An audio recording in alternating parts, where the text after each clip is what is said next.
well, I want to buy several $1,000s worth of this, but I'm going to buy a fucking $80 helmet. You.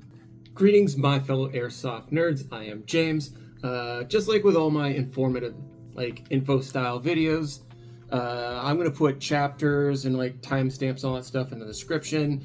And if you're an ADD head like me, you're probably gonna want to put the speed up to 1.25, because that just works well for my brain. Before we even begin, I will say just the first piece of advice I'm gonna give you, just from shopping around and reading around and talking to folks. If you're trying to get a night vision and the word cheap is still in your vocabulary, you are not ready. You are not ready for night vision. It's just stop. I chose US Night Vision. They are based out of the Roseville area, which is where I'm at. So from my store to their location is 20 minutes, if that, which is really convenient. They also have really good pricing. If you buy a unit from them, you get a free annual inspection. The guy there's named Steve is a super night vision nerd.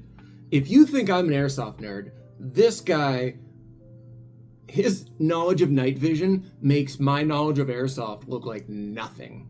And I actually have an account with US Night Vision, which is how I was able to get this for not retail, shall we say. Still not cheap, but also not retail. So I really like that company. I like their products. I like their customer service. I like everything about that company. If you are interested in night vision and you're in the NorCal area, you can hit me up. I'll tell you what your options are. Come to the store. You just basically buy it through me, and it's the same as if you were to buy through them.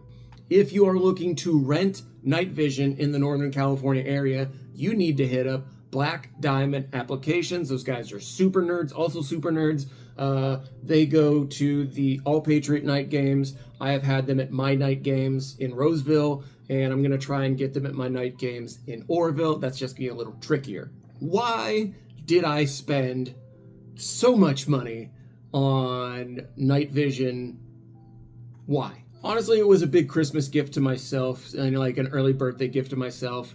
I recently got approved to go from 70% to 100% for VA disability, and I got a big back pay check. So that basically went into night vision. So that was yay. And I don't buy myself anything. If you ever see me in the store, I just wear the same industry shirts all the time and the same 2 pairs of pants and my Crocs. I don't really own a lot of nice stuff. It's not how I roll. So I was you know what? Papa's gonna buy himself some night vision. I did also want to get into a different style of content for myself personally and for both my fields and my businesses and stuff like that. So I did want to start doing more night vision specific content without having to figure out which one of my buddies can I hit up to borrow this. And I was you know what? I'm just gonna buy one and figure it out. Definitely Milsim West had an influence on that without a doubt. If you go to a Milsim West event, remember it's non-stop. So if you don't have night vision, you're honestly missing out in easily 30 to 50% of what the event has to offer because you can't see what's going on. So usually the way, at least the California-based Milsim West goes, is usually all the guys with the nods will go out and do Goonie things, and then everyone that doesn't have night vision usually just stays back at the fob or at the patrol base, and they just pull security because they can't see anything. Victorville is kind of, in my opinion, a 50-50 on if night vision is really worth it. And I say that because there are so many close proximity buildings everywhere. There's the near, the middle, the far stuff going on. There's a lot of corners. There's a lot to that AO. If you didn't have night vision and you were at Victorville, you could get by with just white light. Yeah, or you could just set up ambushes and build it. There's a lot of things you can do in Victorville to still be BB combat effective without night vision. Clovis, however, at Hill 559, it's just big, open, hilly terrain. Night vision is very effective in an outdoor wooded environment like that. Before you do anything, I highly, highly recommend that you rent night vision to make sure this is something you actually want to do if you're not already familiar with the system. For Milsim West events, for Desert Fox events, I think for some OP Line Claws events, you can hit up Night Vision Incorporated. I think they changed their name. I can't recall. But if you just look up Night Vision Incorporated, they're the ones that are renting out night vision for like all the big California-based games. I believe they also do the night vision rentals for everything not in California. I haven't been to a not California Milsim West event, so I can't say from experience. If you're local, you can also hit up, again, Black Diamond Applications and just like rent a PVS 14 for the weekend and see if you're willing to spend thousands of dollars just for the unit itself. If you're going to rent, one thing you're also going to want to consider is, are you just renting the unit, or are you also able to rent a helmet, a mount, and an arm as well? Because if you just rent a PVS 14, just the monocle itself, what are you going to do? Like, where's it going to go? Before I bought my own night vision, my experience from the Army with night vision was very limited. I went through basic in 2003, so we were still using the PVS 7s, which were Gen 2s, like the big, like, dealies. And it wasn't great. Wasn't awful, but it's obviously not as good as, like, what I have now. It's just older, hand-me-down Gen 2 stuff. I don't think I did any night vision work when I was in the National Guard. If I did, it was very limited to the point where I can't even remember it. But it was very limited night vision work while I was in the National Guard as an MP, and I did zero work with night vision as a police officer because I was only a DOD cop and I was a uniform guy, so it was like a beat cop kind of thing. We didn't do any. There's no need for us to do shit with night vision. I did use night vision in very limited operations in Iraq, mostly defensive stuff like LPOP type things, stuff like that. No raids. No, I was in a tank in Iraq. I'm not kicking a door in if I could just run over the house. All right, why not digital? From what I have seen, read, heard, etc., digital night vision, where it's at right now, is not user-end friendly enough for war fighting, if that makes sense. So the PVS 14, as far as its durability, how it handles like lower light situations, where there's like cloud cover and stars and stuff like that. Generally speaking, for this purpose, for this intended use, if you're trying to mount things on a helmet and do like beep, beep, beep, beep, beep stuff with it, the PVS 14 is generally the way you want to go right now. There is a T-Rex Arms video on the Psionic something.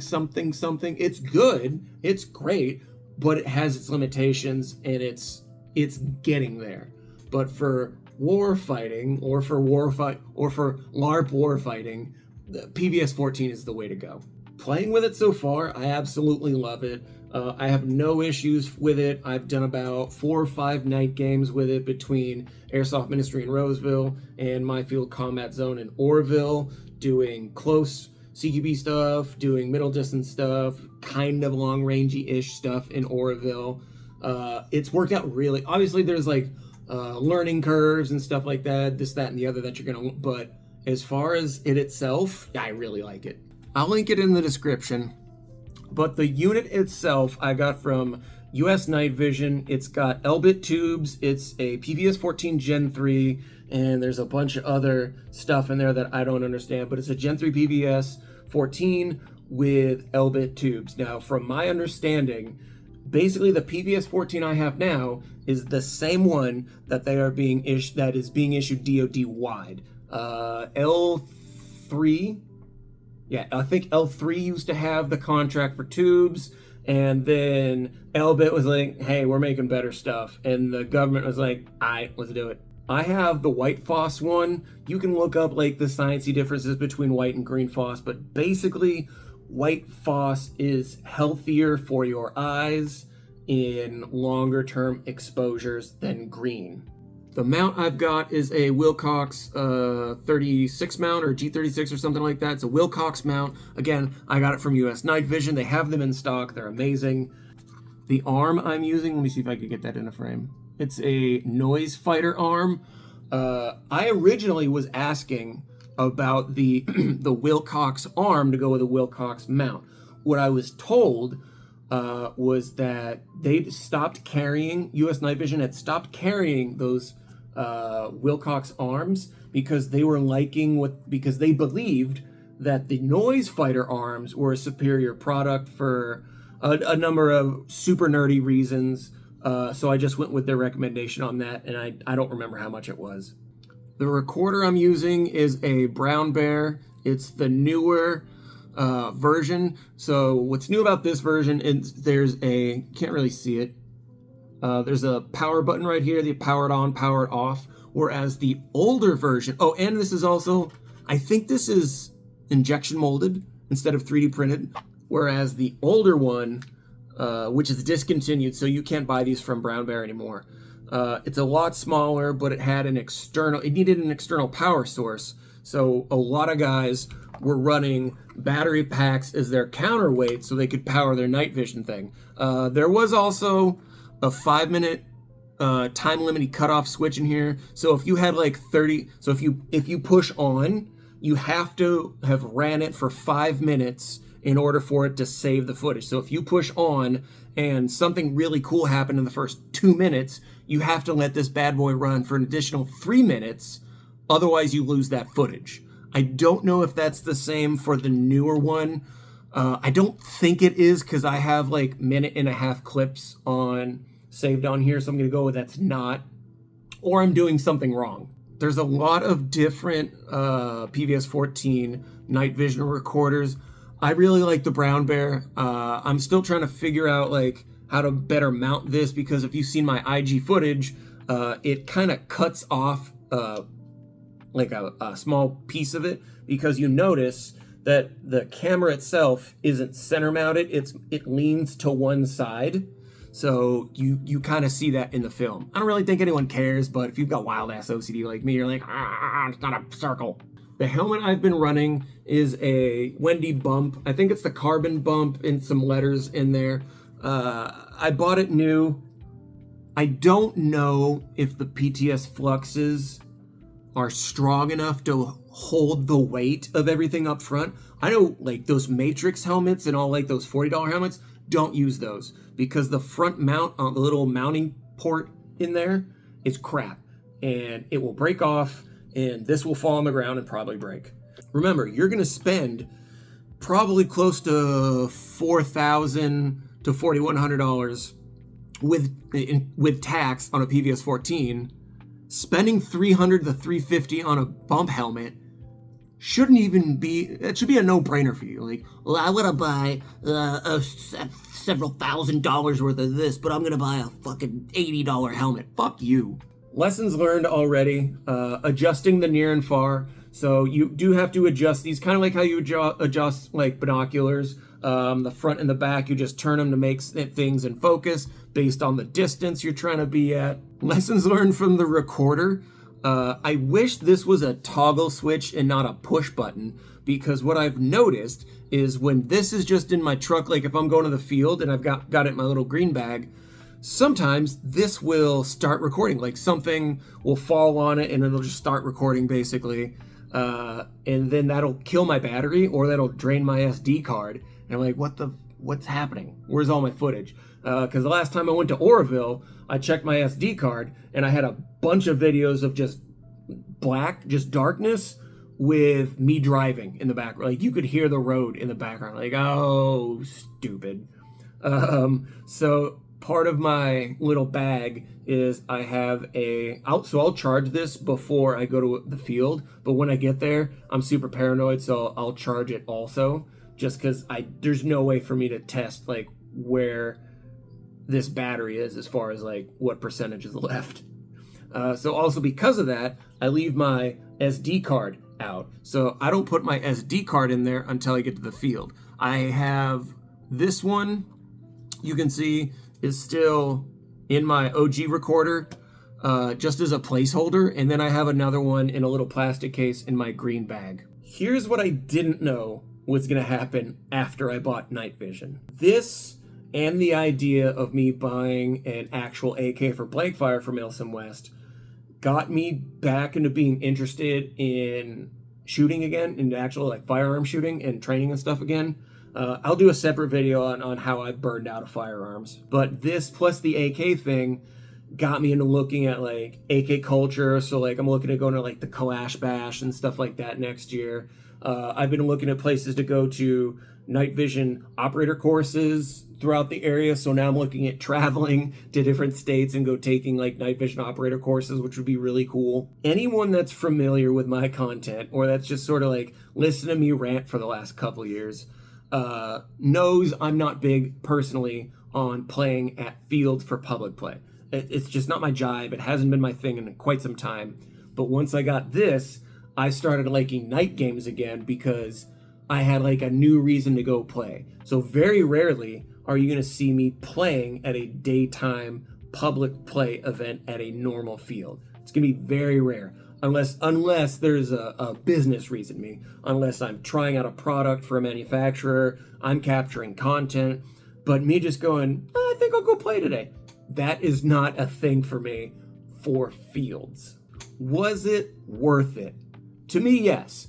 Keep in mind, when I bought this, all of my adult financial responsibilities were already paid for. It was a back paycheck that I got. I'd already paid my child support for the month. My rent was paid. All my bills were paid. My truck insurance was paid. Everything was fine. I just literally had this money hanging out, sitting around, burning a hole in my pocket, so to speak. Again, because it was a back paycheck I got from going from 70 to 100%. So that was a pretty big check. And it was about 3 or 4 months worth of that portion. So it was basically my whole VA back paycheck went to this. If you're not in a similar financial situation, save up. Is it worth it to have night vision? In my opinion, yes. If you're kind of like where I am with playing airsoft, meaning you're in like it's very limited circles for you, yeah, save up the money, especially if you're going to Milsim West. If you're going to Milsim West, it's 100% worth it. If you are able to save the money up without it interrupting your financial situation, if that makes sense. Yeah, you're going to have to save. Sell some guns, sell some stuff you don't want anymore, save some money, work a little overtime if that's an option for you. But it is worth it if you are a Milsim West player, want to be, or you have an interest in like doing big games, Lion Claws, DFE, AMS, so on and so on. Anytime there's like a big night game, it is worth it because it's really, really cool to do. That's it. If you have any questions, post them in the comments. I love you guys. I will be at Milsim West in Colorado in September. I will also be at EA Fest in Rhode Island in September. So I will see you sexy nerds there.